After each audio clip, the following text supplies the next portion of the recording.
Krisis pangan global merupakan ancaman serius yang dapat dipicu oleh berbagai faktor seperti perubahan iklim, konflik geopolitik, gangguan rantai pasokan, dan pertumbuhan populasi yang terus meningkat. Cuaca ekstrim seperti kekeringan, banjir, dan badai merusak lahan pertanian dan mengurangi hasil panen. Konflik dan perang seringkali mengganggu produksi dan distribusi pangan, menciptakan kelangkaan di wilayah yang terkena dampak. Gangguan pada rantai pasokan global, seperti yang terlihat selama pandemi COVID-19, semakin memperburuk akses terhadap makanan. Ketergantungan pada impor juga membuat banyak negara rentan terhadap fluktuasi harga pangan internasional. Selain itu, eksploitasi berlebihan terhadap lahan, air, dan sumber daya alam mengurangi produktivitas pertanian, memperburuk ancaman kelangkaan pangan di masa depan. Krisis ini berpotensi menyebabkan kelaparan massal, kenaikan harga bahan pokok, dan meningkatnya malnutrisi di berbagai wilayah. Untuk mengatasinya, diperlukan diversifikasi sumber pangan, penerapan praktik pertanian berkelanjutan, kolaborasi internasional untuk memastikan distribusi yang adil, serta pengurangan limbah pangan guna meningkatkan efisiensi sistem pangan global. Krisis pangan global merupakan ancaman nyata yang tidak boleh dianggap enteng. Menghadapi ancaman ini membutuhkan langkah-langkah proaktif dari individu, masyarakat, dan pemerintah di seluruh dunia. Penting untuk memulai dari kesadaran bahwa pangan adalah kebutuhan dasar yang tidak bisa ditawar, dan keberlanjutan sistem pangan adalah tanggung jawab bersama. Salah satu cara untuk mengantisipasi krisis pangan adalah dengan meningkatkan kesadaran akan pentingnya produksi pangan lokal. Memprioritaskan produksi pangan dalam negeri dapat mengurangi ketergantungan pada impor, sekaligus memperkuat kemandirian pangan. Masyarakat perlu diberdayakan untuk memanfaatkan lahan kosong di sekitar mereka untuk menanam tanaman pangan, bahkan dalam skala kecil.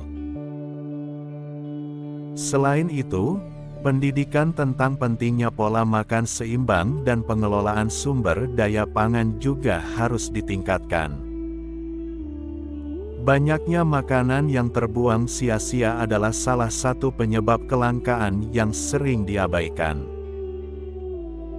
Dengan mengurangi limbah pangan dan memanfaatkan bahan makanan secara bijak, kebutuhan pangan dapat dikelola lebih baik. Teknologi juga memegang peranan penting dalam menghadapi krisis pangan. Inovasi dalam teknologi pertanian, seperti penggunaan drone, sistem irigasi pintar, dan pupuk berbasis bioteknologi, dapat meningkatkan hasil panen secara signifikan. Teknologi ini harus diakses oleh petani kecil, yang sering menjadi tulang punggung ketahanan pangan di banyak negara. Diversifikasi pangan juga perlu menjadi fokus utama. Ketergantungan pada beberapa jenis tanaman saja membuat sistem pangan rentan terhadap perubahan iklim dan penyakit tanaman. Mengintegrasikan berbagai jenis tanaman yang tahan terhadap kondisi cuaca ekstrim dapat menjadi solusi untuk menjaga keberlanjutan. Kolaborasi antara negara-negara di dunia juga sangat penting. Ketika satu negara mengalami surplus pangan, negara lain mungkin menghadapi kekurangan. Kerjasama internasional dalam hal perdagangan dan distribusi pangan harus diatur dengan adil, sehingga tidak ada pihak yang dirugikan. Perubahan iklim adalah salah satu penyebab utama ancaman terhadap ketahanan pangan. Oleh karena itu, Upaya global untuk mengurangi emisi karbon dan melindungi lingkungan harus menjadi prioritas. Investasi dalam energi terbarukan dan pengelolaan sumber daya alam yang berkelanjutan dapat membantu memitigasi dampak perubahan iklim terhadap produksi pangan. Petani, sebagai aktor utama dalam sistem pangan, membutuhkan dukungan yang lebih besar. Penyediaan subsidi, pelatihan, dan akses kepada pasar yang adil harus ditingkatkan agar mereka dapat terus memproduksi pangan dengan efisien. Selain itu, kesejahteraan mereka perlu dijamin agar profesi petani tetap menarik bagi generasi muda. Pengembangan kebijakan yang berorientasi pada keberlanjutan juga sangat diperlukan. Pemerintah harus memastikan bahwa setiap kebijakan yang dibuat mempertimbangkan dampaknya terhadap sistem pangan, termasuk dalam hal penggunaan lahan, pengelolaan air, dan perlindungan terhadap keanekaragaman hayati.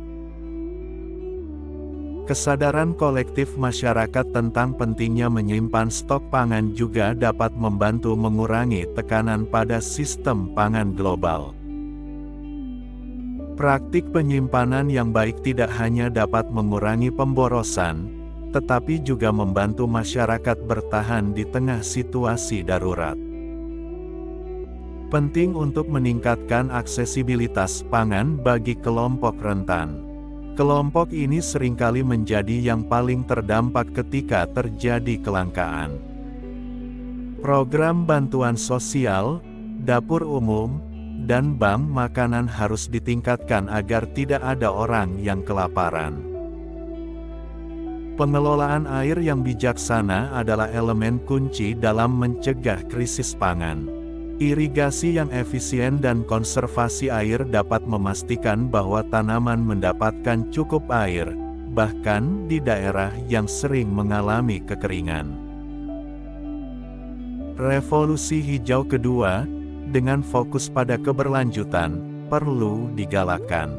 Inovasi dalam pengembangan bibit tanaman yang lebih tahan terhadap hama dan cuaca ekstrim dapat membantu meningkatkan produktivitas pangan di seluruh dunia. Kampanye tentang pentingnya urban farming atau pertanian perkotaan juga perlu digencarkan. Dengan memanfaatkan lahan sempit di perkotaan, masyarakat dapat menanam sayuran dan buah-buahan untuk kebutuhan sehari-hari. Kerjasama antara sektor swasta, akademisi, dan pemerintah juga diperlukan untuk menciptakan solusi inovatif terhadap tantangan pangan.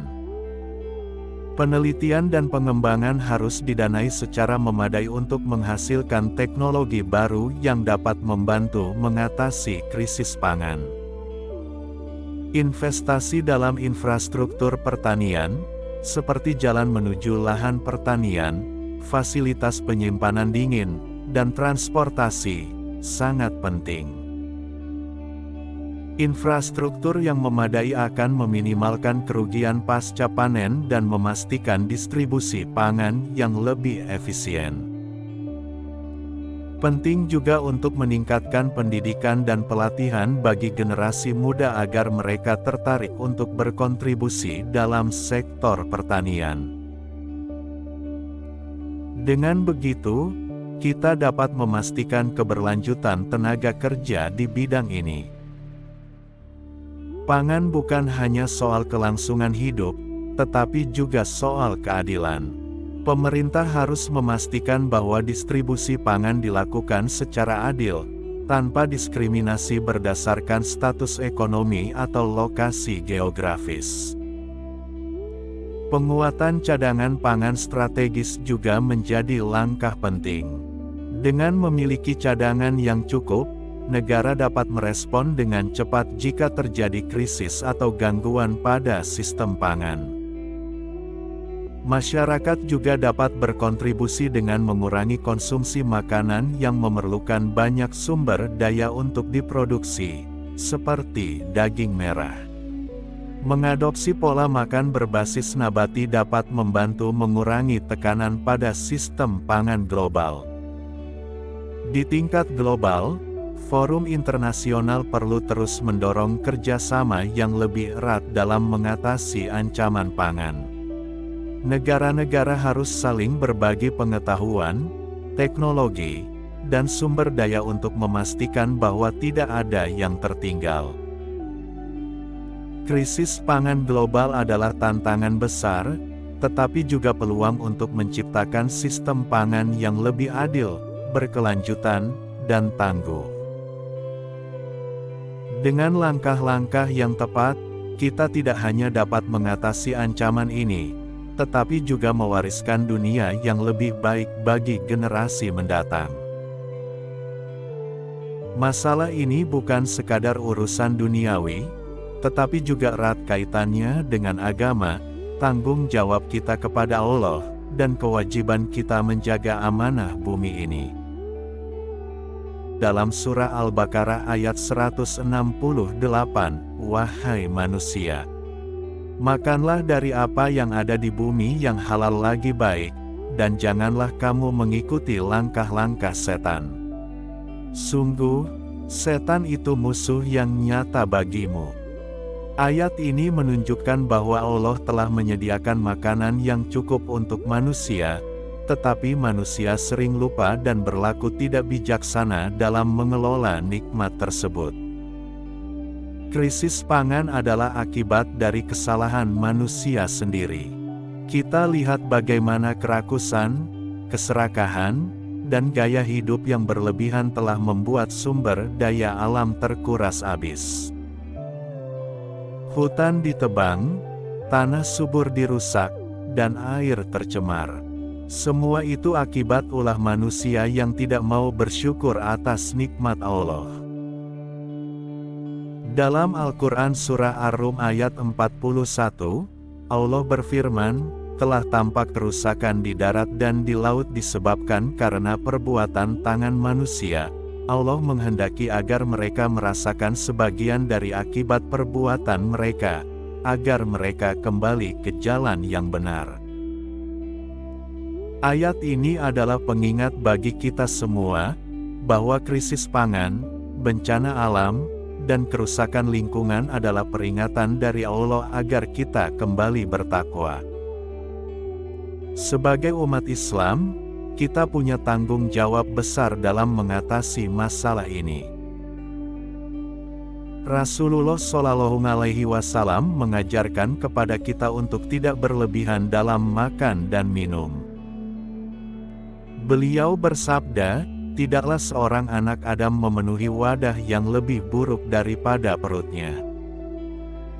Cukuplah bagi anak Adam beberapa suap untuk menegakkan tulang punggungnya. Jika ia harus berlebih, maka sepertiga untuk makanan, sepertiga untuk minuman, dan sepertiga untuk napas." Namun kenyataannya, banyak dari kita yang justru hidup dalam budaya konsumtif. Makanan dibuang-buang, sementara di tempat lain, saudara-saudara kita kelaparan. Ini adalah bentuk ketidakadilan yang harus kita perbaiki. Rasulullah Shallallahu Alaihi Wasallam mengingatkan bahwa kita akan dimintai pertanggungjawaban atas setiap nikmat yang kita peroleh, termasuk makanan. Selain itu, Islam mengajarkan pentingnya berbagi kepada sesama. Dalam kondisi seperti ini, kita harus lebih peduli kepada mereka yang membutuhkan. Zakat, infak, dan sedekah bukan hanya untuk membersihkan harta kita, tetapi juga untuk memastikan bahwa tidak ada saudara kita yang menderita kelaparan. Krisis pangan juga mengingatkan kita tentang pentingnya menjaga amanah terhadap bumi ini. Nabi Shallallahu Alaihi Wasallam bersabda, "Dunia ini adalah tempat tinggal sementara, dan kalian adalah pengelolanya." Artinya, kita bertanggung jawab untuk merawat bumi ini, termasuk memastikan bahwa sumber daya yang ada dapat dinikmati oleh generasi mendatang. Salah satu cara yang diajarkan oleh Nabi untuk menjaga ketahanan pangan adalah melalui bercocok tanam. Rasulullah bersabda, "Tidaklah seorang muslim menanam pohon atau tanaman, lalu burung, manusia, atau hewan memakan darinya, melainkan itu menjadi sedekah baginya." Maka dari itu, mari kita giatkan kembali tradisi bercocok tanam, bahkan di lahan sempit sekalipun. Selain itu, Islam juga mengajarkan untuk hidup hemat dan tidak boros. Sesungguhnya orang-orang yang boros adalah saudara setan, dan setan itu sangat ingkar kepada Tuhannya. Hemat bukan berarti pelit, tetapi menggunakan nikmat Allah dengan bijaksana agar tidak terjadi pemborosan. Jamaah sekalian, solusi lain yang diajarkan dalam Islam adalah meningkatkan rasa syukur kepada Allah. Krisis pangan sering terjadi karena manusia tidak pandai bersyukur.